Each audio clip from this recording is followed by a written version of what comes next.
मोहतरम नाजरीन, आप देख रहे हैं सरफराज न्यूज़ लाइव। मैं हूं महबूब रजा सिद्दीकी। इलेक्शन का गामा गर्मी है और जैसे जैसे 19 दिसंबर करीब आ रहा है उस तरीका से उम्मीदवार जो है और ज़्यादा मशगूल और बिजी होते हुए जा रहे हैं, इसलिए कि वक्त कम है। इस कम वक्त में सारे काम को करना है, प्रचार प्रसार भी करना है, डोर टू डोर भी करना है, मीटिंग मिशिल भी करना है, सारी चीज़ें करना है। इसी बिजी शेड्यूल में से चलिए मैं आपकी मुलाकात 41 नंबर वार्ड के कोऑर्डिनेटर और कंटिन्यू 2000 से यहाँ की काउंसलर है, कोऑर्डिनेटर है रीता चौधरी जी, हम उनसे डायरेक्ट आपसे बात करवाते हैं। रीता चौधरी जी के बारे में एक चीज बताते चलो, इस बार फर्स्ट टाइम जो है तृणमूल कांग्रेस से कैंडिडेट बनी है, तृणमूल कांग्रेस के सिंबल पे इलेक्शन लड़ रही है। आपका सरप्लस न्यूज लाइव में इस्तकबाल है।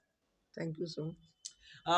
रीता चौधरी जी, एक चीज बताइए, आप तो 2000 से कंटिन्यू आप जो है 41 नंबर वार्ड की जो है एज ए काउंसलर होकर खिदमत कर रही है, सेवा कर रही है। उससे पहले डॉक्टर उमेश चौधरी जी, आपके हस्बैंड जो है 2 टर्म से 1990 से लेकर 2000 तक रहे। इस सूरत हाल में जब पहली मर्तबा आप लेफ्ट के बगैर टीएमसी के बैनर पर इलेक्शन लड़ रही है, जब आपका नाम अनाउंसमेंट हुआ तो उस वक्त जो आपकी पहली फीलिंग्स थी वो क्या थी? डायरेक्ट इस सवाल का जवाब ले लेते हैं रीता चौधरी जी से, जो 41 नंबर वार्ड के तृणमूल कांग्रेस के बैनर पर इलेक्शन लड़ रही है।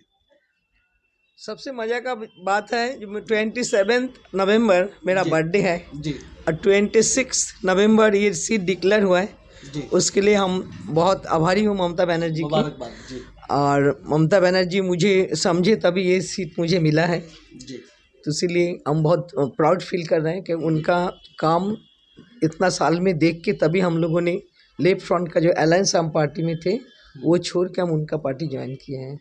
आप इससे पहले हमेशा तो लेफ्ट फ्रंट को लेकर के जाती थी, मगर जब आप तृणमूल कांग्रेस के जोरा फुल को आप एज ए टीएमसी कैंडिडेट होके जा रही है तो जनता, यहाँ की जो अवाम है, वोटर्स है, क्या बातें कर रहे हैं, नहीं कर रहे? डायरेक्ट इस सवाल का जवाब ले लेते हैं मोहतरमा रीता चौधरी से, जो 41 नंबर वार्ड तृणमूल कांग्रेस के उम्मीदवार है। देखिए, कॉमन पीपल जो है वो काउंसिलर इलेक्शन में उतना पार्टी नहीं देखते हैं जी वो काउंसिलर का क्या काम है, कैसे वो सारा वार्ड चलाए, इतना 5 साल से वही देखते हैं। आदमी सब यही बोल रहे हैं, हम आपको जानते हैं, हम कोई पार्टी सिंबल को नहीं देखते। लेकिन हम लोगों ने इस बार बोले हैं, जब ममता बनर्जी का पार्टी से आए हुए हैं, आप लोगों को ये सिंबल देखना है, ये सिंबल में जिताना है। बिल्कुल, वो कंफ्यूजन ना हो जाए। यस जी उसीलिए सारे आदमी मेरा साथ में है और हम 100% के 200% कन्फर्म है मुझे ये सीट विन है। चलिए एक और सवाल ले लेते हैं कि 41 नंबर वार्ड में फल मंडी, बहुत बड़ी फल मंडी है, मछुआ फल मंडी आता है, समझिए कि एशिया की वन ऑफ द बड़ी मंडियों में से एक शुमार होता है। ऐसी सूरत हाल में कच्चा फल जहाँ पर काम होता है तो वहाँ पर गंदगी भी फैलती है, सफाई का मामला भी रहता है, लाइटिंग उटिंग, तो इसको किस तरीक़ा से आप जो है देखती है, किस तरीक़ा से इस काम को अंजाम देती है? डायरेक्ट इस सवाल का जवाब ले लेते हैं रीता चौधरी जी से, जो 41 नंबर वार्ड से तृणमूल कांग्रेस के उम्मीदवार है। देखिए, जब बाम जमा कॉरपोरेशन में हम जब आए हैं उस टाइम में मुझे सुब्रत मुखर्जी मेयर मिले हैं, टीएमसी का बोर्ड था 2000 से 2005। 2005 से 2010 जो था वो सीपीएम एंड अलायंस के थे। उसका बाद में फिर 2010 का बाद में फिर टीएमसी का बोर्ड आए हैं। एकदम राइट। तो 5 साल बीच में जो सीपीएम का बोर्ड था उस टाइम में इस जो पार्किंग है, ये पार्किंग में इसमें था क्लियरेंस अगेंस्ट पार्किंग। तो उस टाइम में वो काम उतना बढ़िया से नहीं हुआ था, वो जिनको दिया गया था वो काम ठीक से नहीं कर पाए। कॉरपोरेशन का जो रेवेन्यू था वो रेवेन्यू भी वो नहीं भरे थे, तो इसलिए उनको ये से हटा दिया गया और नया इन लोगों ने टेंडर करके एक आदमी को चुने हैं जो कम से कम 15-20 लाख रुपया होगा जो महीना ये था भरा था, टेंडर भरा था।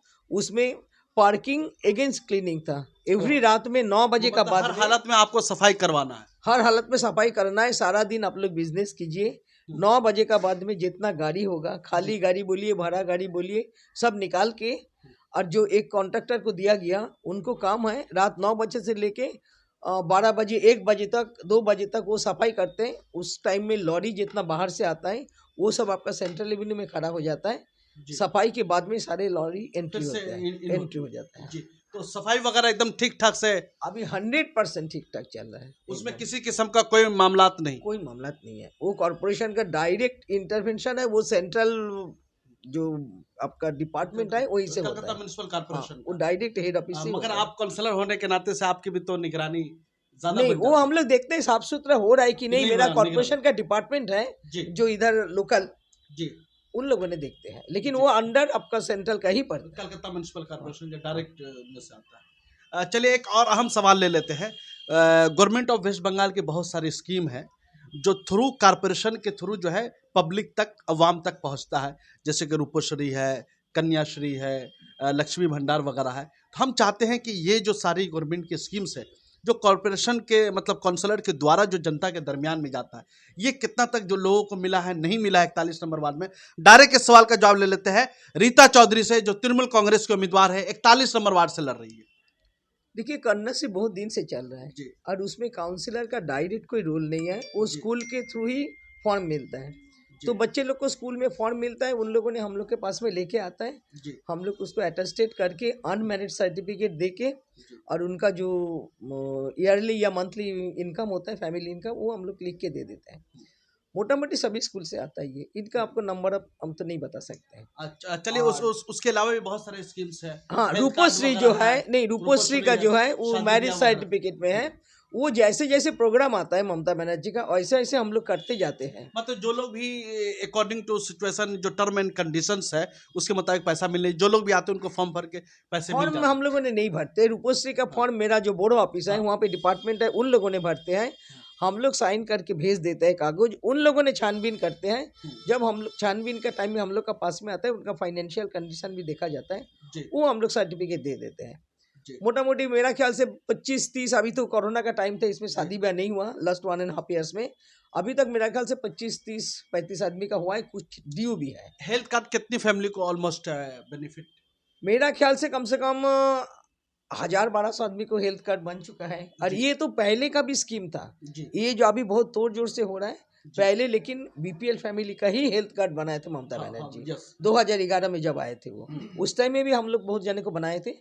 अभी बहुत माने ममता बनर्जी इस टाइम में कोई आपका फैमिली इनकम का डिक्लेरेशन नहीं देने बोला है, ये 5 लेकिन लाख हेल्थ 10 कार्ड लाख, आप आए लेकिन बना everybody has done the health card.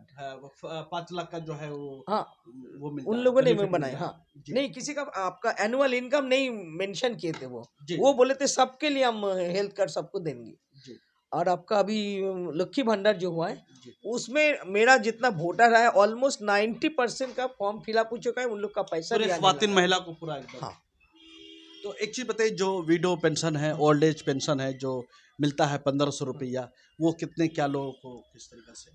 देखिए पहले खाली कॉर्पोरेशन का थ्रू ही आता था, गवर्नमेंट का, वेस्ट बंगाल गवर्नमेंट का भी ये प्रपोजल था, लेकिन वो सॉल्ट लीक से होता है, बहुत आदमी कम लेते थे।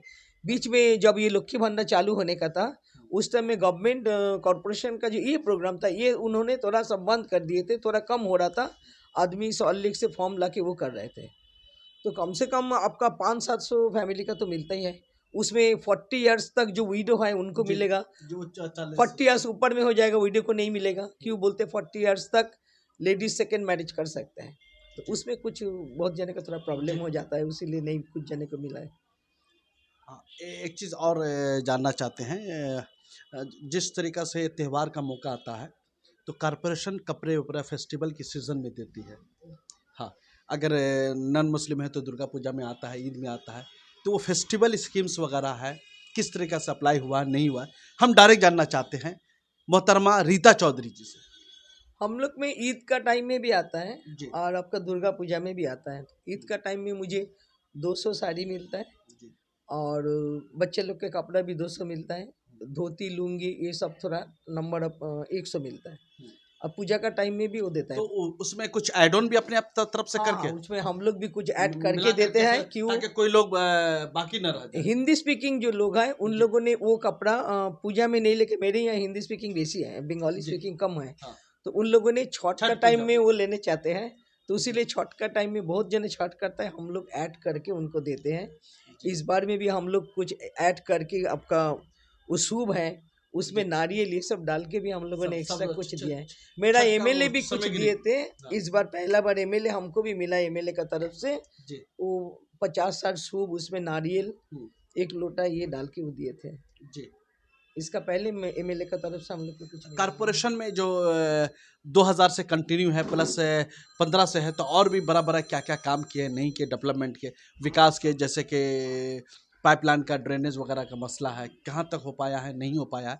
डायरेक्ट इस सवाल का जवाब ले लेते हैं रीता चौधरी जी से। देखिए पहले ड्रेन का हम बोले, पहले हम लोग के यहाँ बॉक्स ड्रेन था, ये जी। ब्रिटिश टाइम का बना हुआ था, ईटा का बना हुआ था। जी सबसे पहले हम मदन मोहन में बनाए, रविंद्र सरोनी टू सेंट्रल एवेन्यू, वो हम लोगों ने ढलाई करके बॉक्स ड्रेन बना दिए।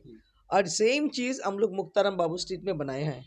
और मदन चटर्जी मेरा पड़ता नहीं है, वो 25 नंबर वार्ड है, मेरा जो बाउंड्री लाइन है मदन चटर्जी बाउंड्री लाइन है, वो 25 नंबर वार्ड बोरोचार का है, उसमें हम लोग नहीं बना पाए। रविंद्र सरोनी मेरा वार्ड में नहीं है, और सेंट्रल एवेन्यू में पहले से ही ऑलरेडी मेट्रो का टाइम में बना हुआ था, वो हम लोगों ने नहीं बनाए हैं। और पानी का प्रॉब्लम मोटा मोटी है नहीं है, तब भी जब सुब्रत मुखर्जी आए थे वो बोले थे जब जिसका बिल्डिंग होगा उसी वार्ड का फुटपाथ होगा, तो इसीलिए हम लोग का जो मेन रविंद्र सरोनी में जो पानी का लाइन है वो ट्राम लाइन का उस पार से वेस्टर्न साइड से गया है। तो सुब्रत मुखर्जी आने का बाद में मुझे ये सुविधा हुआ जो अपना फुटपाथ हो गया, हम अपना एमजी रोड से एक pipeline eastern side of my ward हम लेके आए पूरा एकदम मदन चटर्जी तक। मदन चटर्जी से लेके हम सेंट्रल एवेन्यू तक लेके आए, सेंट्रल एवेन्यू से लेके प्रभात सिनेमा तक पूरा अपना पाइपलाइन लेके गया है। पानी की कोई किल्लत वगैरह? पानी के ऐसे प्रॉब्लम नहीं है, लेकिन पूरा बड़ा बाजार अंचल में आपका अंडरग्राउंड यहाँ पर स्टोरेज सिस्टम नहीं है मोस्ट ऑफ द बिल्डिंग में, उसीलिए बहुत जने डायरेक्ट पंप से सक्शन करते हैं, उसीलिए कुछ प्रॉब्लम होता है। तो जो मेन गली जिसमें मान लीजिए 1000, 1200, 1500, 2000 फुट है, वो सब गली में हम लोग डायरेक्ट पाइप मेन लाइन से पाइप उसका अंदर में डाले हैं। अभी भी वो काम चल रहा है, एक मुक्ताराम बाबू स्ट्रीट में हरी सर्कल लेन में हुआ है, और एक आपका पांचू धोबनी गोलियां मदन चटर्जी लेन से, वहाँ पे अभी भी काम चालू है। आपको ऐसा लग रहा है कि 2000 से कंटिन्यू 20 साल हो गए, ये 5th टर्म के लिए आप इलेक्शन लड़ रही है, कौन ऐसा काम है जो अभी तक आप नहीं कर पाई है? अगर फिर से आपको यहाँ की 41 नंबर की जनता वाम मौका देती है तो कौन ऐसा काम है जो करना चाहेंगे सबसे पहले इस बार? मेरा तो सबसे पहला काम था एक तो कम्युनिटी हॉल बनाने का जी। लेकिन कॉरपोरेशन का बोलिए या गवर्नमेंट का बोलिए, यहाँ पर कोई जगह नहीं है जो हमको कम्युनिटी हॉल बनाने के लिए मिला है। लेकिन एक प्रोसेस में हम लोग है, यहाँ पर एक पे एंड यूज टॉयलेट है, उनके पास में काफ़ी जगह है, हम लोगों ने कॉरपोरेशन में बात भी करके रखे, एमपी साहब भी बोले हम लोग पैसा देंगे, वो प्रोजेक्ट अगर हो सकता है कम्युनिटी हॉल के लिए मेरा पहला प्रेफरेंस है। और सेकेंड प्रेफरेंस है जो आपका central Avenue and Muktaram Babu street में पानी जमता है सालों से, वो आपका जो चिंगड़ी घट्टा में पंपिंग स्टेशन है उसके ऊपर में टोटल डिपेंडेबल है, उधर में जो हिसाब से पानी टानेगा इधर से उस हिसाब से पानी जाएगा। तो अगर सेंट्रल का तरफ से कुछ उधर का इम्प्रूवमेंट करे तब हम लोग की ये पानी जल्दी चला जाएगा, ये मेरा और एक समस्या है, इसको आप हल करेंगे? हाँ कोशिश करेंगे। जब अवाम के दरमियान में जा रही, जनता के दरमियान में जा रही है, नए अंदाज में जा रही है, तृणमूल कांग्रेस के सिंबल को लेके जा रही है, तो उसमें आपको जीत का अपने कितना यकीन है? डायरेक्ट इस सवाल का जवाब ले लेते हैं मोहतरमा रीता चौधरी जी से। आवाम मेरा साथ में पहले भी था जी। अभी भी है, आगे भी रहेंगे। जी। मुझे बहुत ही खुशी है जो सब आवाम मेरा साथ में चलते हैं, जब जाते हैं बोलता 4 बार के बाद आपको आने का कोई दरकार नहीं है, इतना 55 साल हम लोग सीढ़ी में चल रहे हैं, सब माना कर रहे हैं। सब किसी से कोई कंपटीशन, कोई मुकाबला आपने? नहीं, मुझे कोई कंपटीशन नहीं है, कोई कोई शिकायत नहीं है, कोई मुकाबला नहीं है, किसी कैंडिडेट से कोई मुकाबला नहीं। चलिए, रीता चौधरी जी से हमने बहुत सारे सवालात पूछे, बहुत बेबाकी के साथ इन्होंने सारे सवालात का जवाब दिया। चलिए, एक बार चीज़, अगर अभी तक आपने सरप्राइज न्यूज़ लाइव को सब्सक्राइब नहीं किया तो यूट्यूब में, फेसबुक में ज़रूर सब्सक्राइब कर लीजिए, आपका